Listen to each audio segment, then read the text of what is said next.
This is Hannibal here from thehannibaltv.com. And today I have none other than the legendary White Lightning Tim Horner with me, former WWE, WCW, NWA, Smoky Mountain Wrestling superstar, as well as many other companies. How are you doing today, sir? Fine, sir. Yourself? Very good. To start off, how was working with Ole Anderson in Georgia Championship Wrestling? Um, I loved Ole. Um, Ole gave me really my first break. He was booking at the time when um, I went in 1984, and he was booking when my first TV in there was I beat Hawk the Road Warrior in a tournament to see who would wrestle Ric Flair. So he really gave me a shot in the arm, and as far as being in the business with that win. And then we teamed later when he got kicked out of the Horsemen. He and I tagged up and went around the horn with the Horsemen uh, for about a month, 2 months. So he was always nice to me, and you always knew where you stood. So uh, can't really say anything bad about him. Yeah, he was very honest from what I understand. As far as wrestling Ric Flair, how was your experience with Ric Flair in the ring and behind the scenes? Oh, always professional. I always had good matches with him. He uh, he knew that I could work, and he was always about rather than just going out there and beating somebody. He made his opponents, and that way he actually beat somebody when he did catch a fall on him. So always. And last time I saw Rick, he was very cordial. He came over to me. I didn't go to him, and so you know, Flair's Flair. Did you ever get the chance to go out with him on any of his wild nights?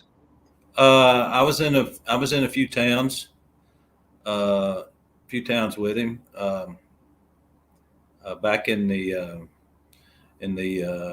kayfabe days. Everybody tried to stay away from each other, but we always ended up in the same place. But yeah, he was buying drinks for everybody. As far as you mentioned, you wrestled Road Warrior Hawk and you went over on him. You also teamed with King Kong Bundy, I think, at one point and fought the Road Warriors near the beginning of their career. How was it wrestling them when they were so green? Um, it was it was tough. I always would kid Hawk that I'd been in easier fights, um, but they were willing to listen. Originally, Animal didn't want Hawk to put me over on TV when we originally did it, and he actually said, I'm going to take your effing head off as soon as the bell rings if you're still in the ring, which I wasn't. But anyway, I tried to explain to him, that would be that they would get heat off of this. And in Cleveland, and it's funny you mentioned that match. It was Bundy and if I remember correctly, they handcuffed Bundy to the ring post and just beat the snot out of me that night. And then they got jumped on the way back to the dressing room by some bikers, and they laid him out like crazy. And then I went back and just made sure everybody was okay. And Hawk says, "Is that the heat you were talking about?" And I said, "That's it. When they want to get to you're doing your job." So it was friendship after that. It was good. You mentioned they were jumped by bikers. I guess fan attacks were a common thing back then. As a baby face, you probably weren't attacked that much. But what would have been one of the worst fan attacks you witnessed? Um,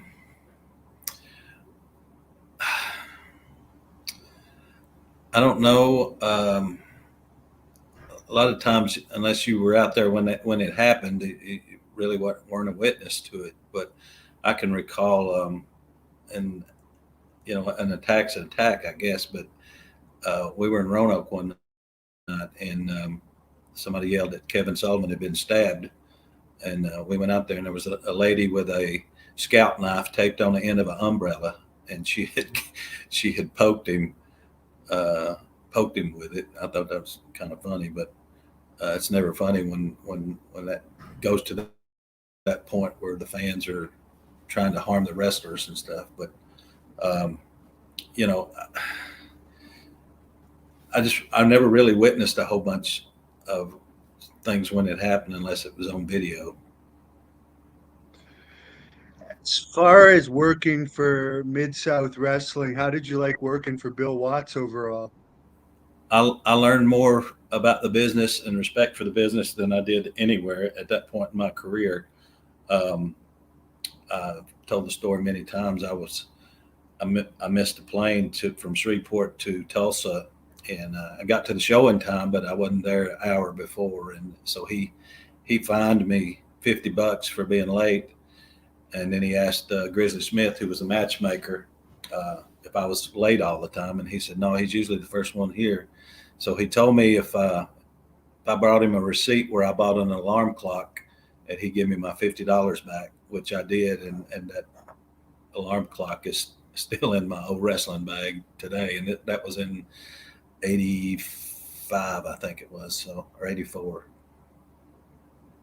Yeah, he taught me a lot. Of course, I made Ernie Ladd. Buck Robley was booking the first time I went. When I went back the second time, Ernie Ladd was, and Ernie and I got to be good friends, and sat under the learning tree, as he called it. But it was I drove Ernie some, and just to get his knowledge, and but yeah, I learned more there, and respect for the business there than I had previously where I'd been. You worked with Arn Anderson when he was just starting out in Bill Watts as well. How was that experience, and could you see that he was going to go on to become a star at that point? Yeah, he was a natural. When I first went down there, the Dirty White Boy Tony Anthony and I went together, and we shared an apartment, which was he was a heel and I was a babyface, which was a no. But nobody said anything because we kept it hush hush, and nobody really knew. And then he teamed up and went with Lynn Denton as one of the grapplers, and then Arn had been coming down for TV, and then he got a job. They wanted him to stay, so I moved him right in with me, and we had underneath matches a lot of the places, and Arn had all the tools, and he knew all the holes, and it's like a puzzle. And I tell guys today, it's a puzzle. You just got to learn how to put it together. And so I kind of gave him some storylines, and he practically telling the same story every night. You just got to tell it different. And so he caught on pretty quick, and then he got right up under Ted DiBiase, and it was just he was just a natural. You ended up in WWE. How did you end up getting your WWE matches? You won a lot on house shows, not so much on TV, but you had a good little run there, it seemed. Uh, in '89, actually, Demolition had called, Bill or Barry one, and said they were looking for a young tag team to come up there, and so Brad wanted Brad and I to come up there, and then Brad didn't want to travel, so I actually went by myself without a spot or position, just to go up there and work. And Chief Strongbow was an agent, and so he would keep me or let me work dark matches prior to the shows. Uh, he he said I was too good a talent just to be cannon fodder. Uh, so I got to do a lot of tryouts with guys when they would come to try out, and then I would get in the cable matches, or he would put me in a tag match and beat the other guy. Just try to protect me out of professional courtesy. I thought was to me. So, but Brad and I didn't go, thus the Rockers went. So So you think if you and Brad went as the Lightning Express, you probably would have had a push at that point? yeah, I think that was where they were pushing it to. But again, Brad didn't want to go, and so I went up there without a spot. So, and the Rockers How went, was and the working? rest is history. How was working with the Macho Man? Um, I like the Macho Man. He, I had a match with him in one of the last matches in the Boston Gardens, and that's when Sherry was with him. And he came up to me and he said, "Timmy, they want me over with elbow. Set it up." And I said, "Okay." So he asked if I wanted to. No, I asked him. I said, "You want to use Sherry in this?" And he said, "Yeah, let's put a little heat on her." So I just laid a match out, and I said, "Let's just swap holds, and you get some heat. Now to come back, sidestep me, throw me out, draw the ref. Sherry posts me, rolls me in. You drop elbow off the top." He said, "Perfect." So that's what we did, and went back. And Vince told him. He said, "Good match, good setup." And he said, "I didn't do it. The kid did it." So he was always nice to me. I didn't have any problems at all with him. You also wrestled Bret Hart in the WWE. How was that? Uh, Brett was good. Um, I guess one of the matches I had with Brett, um, I was trying to get fired, for lack of better words, uh, and I was with Brett on the afternoon show, and I just told him, they came and asked me to pee in a pee test, and I told them no, because I was trying to get out of a contract, and so Brett said to finish up where um, I went to, or he went to leap. I went to leapfrog him and nutted myself and just took a count out. That was Brett's finish. Just to because he knew. I was just trying to get out and be as business as I could with it. So, but yeah, What was your contract for? Like, was it just a year or was it something like 3 years? no, it was just a 1 year Well, it was a 1 year contract, or maybe it was 3 years. I don't recall. But anyway, it gave them the right to book me 7 times for $150 per night, and pretty much it was just back then there really weren't any contracts, just contracts to tie you up, and so that contract just said, and it said the territory was the world on it. So I sued WWF at the time, and actually won that lawsuit because I filed in What Tennessee. was the lawsuit over? I just wanted out of my contract. I just wanted out of the contract because I wanted to go back to WCW at that time. They had switched personnel in the office, and they were signing up guys, 150 grand a year. Brad Pillman, Z-Man, a lot of guys, and I'd gotten word they said, "Come back here, they could use you down here." So I just wanted to get out of it because they weren't doing anything with me up there. So went to the Gardens. And I guess the pay would vary depending on how big the arena was. Well, Vince told me in the Gardens, when I went to the Gardens and they asked me to put Lombardi over, and I said no. Then they said, "Vince wants you in his office," and he told me he didn't like me stirring shit up in his in his dressing rooms. And I said, "Look, I'm just trying to make a living," and he told me I was going to make X amount of money, and I said, "Yeah, but 85 grand a year is not a lot when you're 265 days on the road with a hotel and food and gas and and car rental car and all that. I said, I was better off just staying at home working at McDonald's. So anyway, he suspended me for 2 weeks, but I never went back. So how was wrestling Mr. Perfect Kurt Hennig there? Oh, it was awesome. Awesome.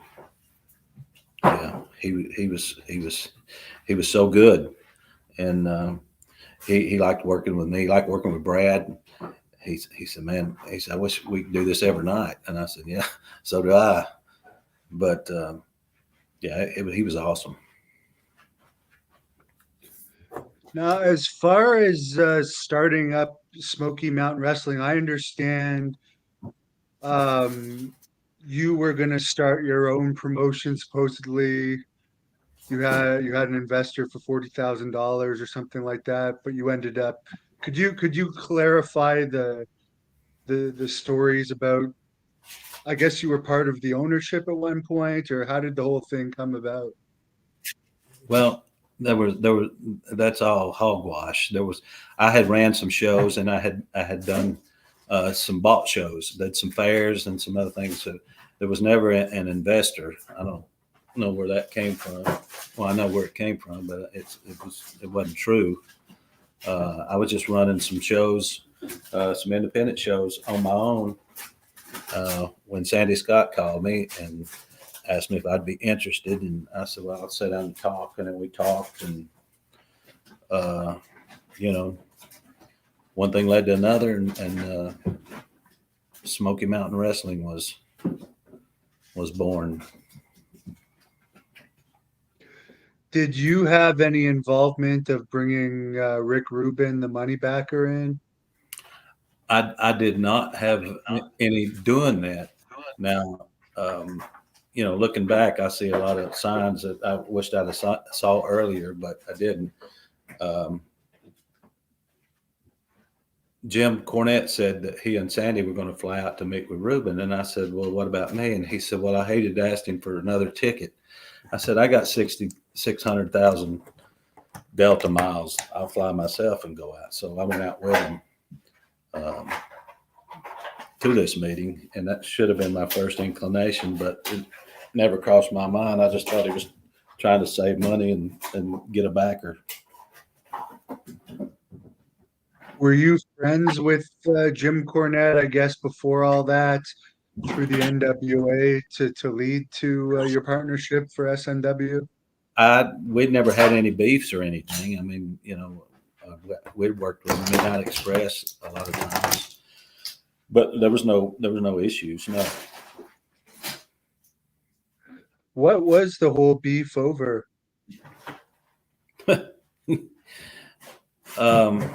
Well, there's a lot of stuff, and I'm not going to get into it because a book is coming forward, and I don't want to spill a lot of beans, but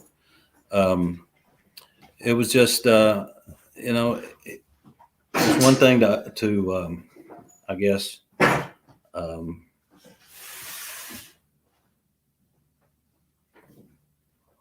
to have a business than running a business. You can know a lot about a business, but if it's not run properly, then, there were some incidents where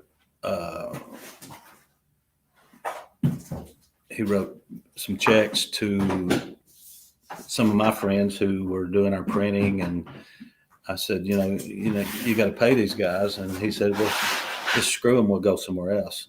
And that just, to me, wasn't good business. I live in this town, and these were my friends I wrestled in high school with, and they were doing us a favor. And so, and that, from my understanding, continued even after I left. So was your main job promoting the town that you lived in? Because I heard you had the merchandising duties at one point too. Yeah, I was doing merchandising. I owned a screen printing company, and the merchandising did well. I mean, we were selling the videos and everything, and we just he wanted to do things different sometimes, and I didn't agree with it, and we had this ring truck that we went to the bank, and well, we were renting trucks, and it just got crazy because we were having to unload the truck, load it back up, 3 days, unload it, load it back up, store it. So we decided to buy a truck, went to the bank, and of course Smoky Mountain didn't have any credit because we were a new company. And he told Jim he could put it in his name, and he said no, and he said you put it in Sandy's name, and Sandy said he didn't want it in his name. So it ended up in my name because I was the only one at the bank could get credit. So that's where it was. So the ring truck was in my name, the insurance was in my name. So I had the whole liability of that truck and whoever was driving it. And then it blew an engine. We fixed the engine, and then I left, and then they were still using the truck, and it blew another engine. And they left the truck sitting at the garage. The garage called me and said that there's a $400 storage fee on it, and the engine was blown, and what they wanted to do. And I called Sandy, and I said, "What are y'all gonna do?" And Sandy said, "Well, let me call Jim." So he called Jim, and then he said, "Do you want word for word?" And I said, "Whatever." And he, GD, FS, and hope it burns up. Just leave it setting. So Sandy told me, he said, "Sell it, go get it and sell it and get what he owes you." And because he had held me back on some checks, and so because Sandy had already told me, and so did Brian Hildebrand, that he was going to try to get me to quit. So I knew what was coming down the pike, and I'd already left at that point. But anyway, so to keep my credit, because they were going to turn it over to collections, I went and paid $400 to get the truck out, had it hauled, paid $185 hauled to my place, and it sat there for 6 or 7 months, and then I finally decided to fix it, and I put a new engine in it, new struts, new brakes, new tires on the front, and ended up selling it to Goodwill, and still lost money. So that's the deal with the truck that everybody says that I stole, which I didn't. So I think he said you stole a fax machine too, but he had bought it for you, I believe, right? no, it's another Jim Cornette lie. He and Sandy bought fax machines, and I would go over at Jim's every day or every week and get the cards and take the cards to the printers to for the shows coming up the next month. So anyway, Jim's up all night. He doesn't wake up till 2 in the afternoon. Well, heck, most people's days done at 2 or 3, And so he says, "Why don't you get a fax machine? And I can just fax you this over here, and you won't have to come by here." And I said, "Well, I can do that." So I bought a fax machine out of merchandise, and that's the fax machine. It was his idea to buy the fax machine, and I even told him he could come and get it, but he didn't want to do that. So that's the story on the fax machine. Now, I know you wrestled Bruiser Bedlam, who was in Smoky Mountain Wrestling in WWE. You used him in Smoky Mountain. He's quite a controversial character. Do you have any stories about him? I really don't. He came in, and he was just cordial to me, and we got along. I saw him at the gym a couple times, and nothing. I knew he had a past, but it never came up. So I didn't really have any issues with him. For WCW, were you under like a yearly contract when you worked with them? I was on a per night, per event deal with him. How was your experience overall working for WCW?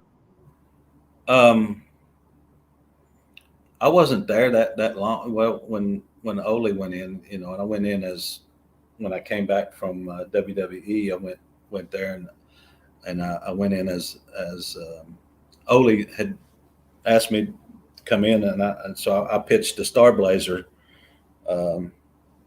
angle with him, where I was under a mask, because when I was in WWE, one of the agents suggested maybe putting a mask on and with Owen Hart, because he was Blue Blazer, and so I came up with Star Blazer, and of course, a lot of times if it's not their idea, then they're not going to go with it. So I don't know how far that agent pushed it or wanted to or anything, but I just had that in the back of my mind. So that's when I pitched it to Ole, and Ole said, "Well, let's see what it is." And this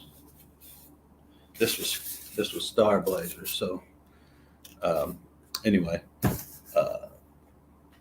it lasted through one of the pay-per-views. I think I worked with Mike Rotundo on a pay-per-view, but I don't know if it got in the book and switch or whatever happened down there, but it just kind of fell by the wayside. So that was the extent of Star Blazer.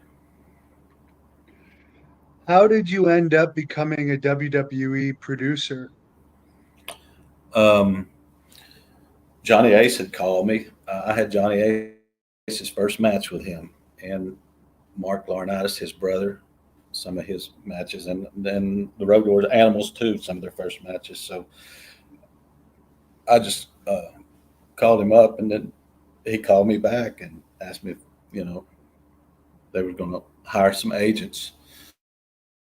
Would I be interested? And I said yes. So I went up there, and Ted DiBiase and I were doing the ECW at the time, and then that went away.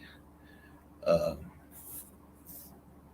guess it ran its cycle, and so I guess they didn't need us anymore. So he and I both left.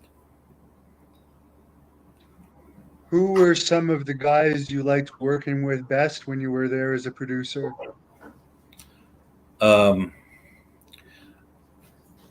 was there when the cheerleading squad was there. So with doing the stuff with Hunter and Sean and all those guys, and that was a good time to be there working, because they were young guys, and they would listen at that point. A lot of guys today don't want to listen, but those were some of the good matches that I enjoyed working with up there.